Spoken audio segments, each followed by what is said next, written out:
we have to start thinking about great power introduction here. What are the Russians going to do? What are the Chinese going to do? Right? What are the North Koreans going to do? The North Koreans are partners with Iran, we forget, and the North Koreans are very close with the Russians, and really the Russians, and they're also partnered with the Chinese. But military to military, the North Koreans are fighting alongside. In fact, I was told they have about 50,000 North Korean troops just sitting idle in Belarus. Okay, so this has all the makings, truly, of World War III. And in my view, we're right there when this pops from being just a regional issue to really global, especially once the economies start getting dragged down. Shalom. Giving all praise, glory, and honor to Yahweh, Bahasham Yahushai, Bahasham Makah HaKodash. Double honors to the elder apostles, a great millstone, do well. Peace, love, and blessings to the elect, scattered throughout abroad, wherever you may be. And also, want to give a special blessings to you brothers out on the highway and the byways, giving all diligence to make your calling and election sure. All right, as we approach we're in that time, all right, of the reward of salvation, all right, due to all your labor. But as you see, we just opened up with, from Canadian Prepper, World War III, man. I just want to hit the point, and then we get into some scriptures, and we'll make this quick. But we want to rewind this point that he said. Now, this is titled, Urgent, the Iran war is about to explode. And if you've been watching, all right, you can see that that's exactly what's happened because things have only been escalating. All right. So let's play this part again. I wanted to get. There's also an Israeli connection to both. But we have to start thinking about great power introduction here. So as you said, we have to start thinking about great power introduction, because right now it's just the U.S. against Iran. All right. But what about when Iran allies come in? Like you said, great power introduction. What about when Russia enters in and help Iran as America basically took over for Israel? Okay. So you say you have to, again, reiterate the point. You have to start thinking about great power introduction, where superpowers are introduced into the war.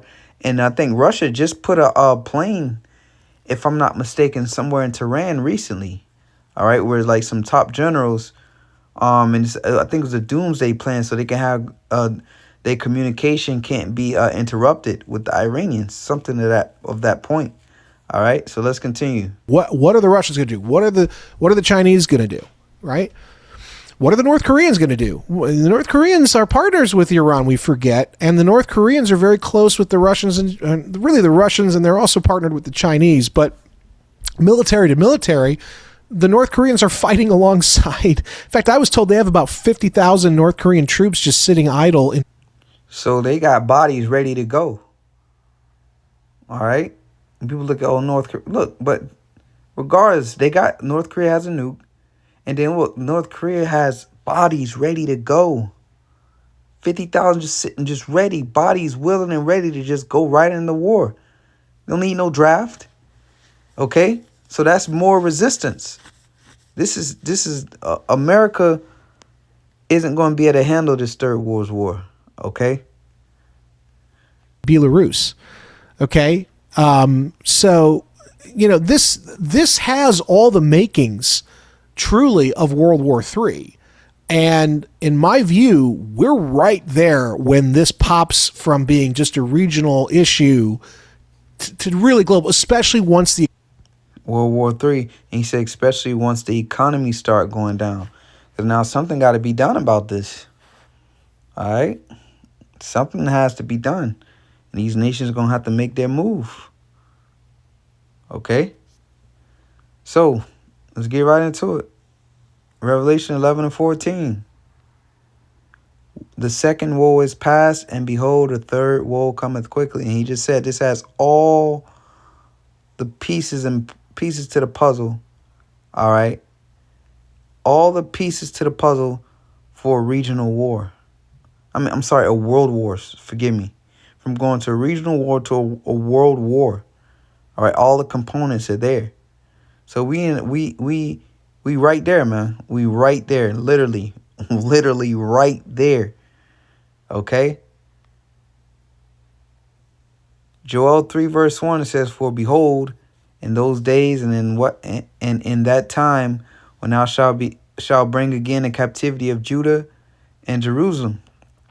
It says NLT, it says, "And I will restore the prosperity of Judah and Jerusalem." All right, northern, southern kingdom, the Israelites, so-called Negroes, Latinos, the Lord is finna bring we in those days. For behold, in those days, here we go. That time I shall bring again a captivity of Jerusalem. It's like a little excited. When I shall bring again a captivity of Judah and Jerusalem, and the Lord did that by the word. Now here it is. The word, as scripture say, at the end it shall speak and not lie. So starting from our apostles on down, that's been pushing his word. Now here it is. We at the end and it's speaking. The Lord is now actually doing these things. We prophesied of them. Now the Lord is doing them. All right, we in those times. So this is our prosperity coming back, man. Seeing our nations fall. So if somebody's falling, by default, somebody's coming up. And that's us. It says, "I will also gather all nations." We just went into how this is happening right now. All right. Where this is finna go be a world war. "I will also gather all nations, and I will bring them down to the valley of Jehoshaphat." Yahweh Shaphat, the Most High's judgment, the Middle East over there. It says, "And I will plead with them there for my people and for my heritage Israel, whom they have scattered among the nations and parted my land." So the Lord said in the NLT, "There will I judge them for harming my people." So all nations had a hand in our downfall, man. All right, when we went into captivity, all nations benefited off of that. Okay? So the Lord is getting ready to judge them. This is the prosperity of Judah and Jerusalem, man. When you read in the days of old, our God actually fought for us, man. Roughly prayer, he said, "I'll subdue nations for thee. I overthrew kings for thee." So the Lord is going to do that again. It says, "And they have cast lots for my people." And it's going to the whole slavery, all right, the captivity, going into that history, okay? But I wanted to get more so into the prophecies, okay? So that's the history of the transatlantic slave trade in there, from about 3 to 7.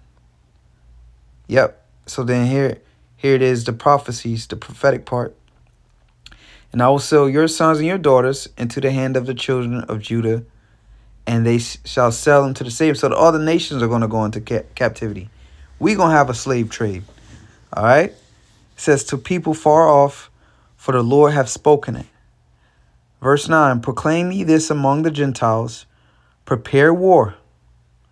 I say, get ready for war. And these nations know what time it is, man. It says, "Wake up the mighty men. Let all the men of war draw near. Let them come up." In the NLT, it says, "Let all your fighting men advance for the attack. Beat your plowshares into swords and your pruning hooks into spears. Let the weak say, I am strong." So even the weakest of the nations, the smaller, all right, what Trump will call shithole countries, I believe, but third world countries, all right, little small nations. North Korea got a nuke. Iran, look how powerful they are, right? America can't handle them. This war was supposed to be over, all right? Was supposed to be just over overnight, so to say. Okay, but here it is. Months and months later, this war is still going. So the weak is now being made strong.